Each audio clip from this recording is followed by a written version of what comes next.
مسلمانوں سنبھل جاؤ سنبھل جانے۔ السلام علیکم ورحمۃ اللہ وبرکاتہ۔ سامعین محترم، غصہ انسان کی فطرت ہے اور ہم بات بات پر آگ بگولا ہو جاتے ہیں، کیونکہ ہم اپنی فطرت سے مجبور جو ہوتے ہیں۔ نبی مکرم صلی اللہ علیہ وسلم نے غصے کو شیطانی عمل قرار دیا، اور شیطانی عمل میں کبھی بھی خیر نہیں ہوتی۔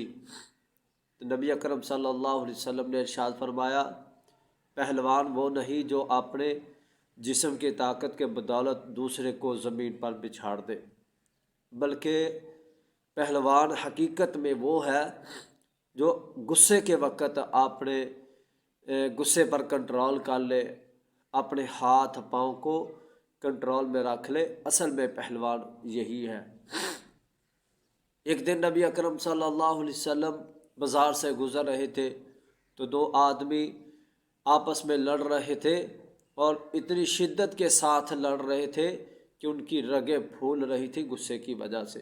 تو نبی اکرم صلی اللہ علیہ وسلم نے اس موقع پر ارشاد فرمایا، میں جو کلمات جانتا ہوں اگر یہ دونوں پڑھ لے تو ان کا غصہ دور ہو جائے، غصہ زائل ہو جائے۔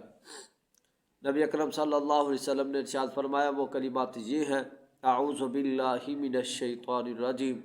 کسی نے یہ کلمات ان دونوں آدمیوں کو بتلا دیے، انہوں نے فوراً ان کو پڑھا اور ان کا غصہ ختم ہو گیا، ان کی لڑائی ختم ہو گئی۔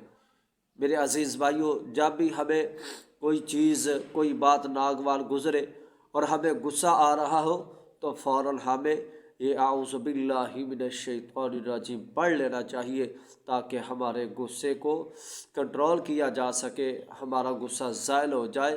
اللہ رب العزت ہمیں عمل کرنے کی توفیق عطا فرمائے۔ وما علی الا البلاغ المبین۔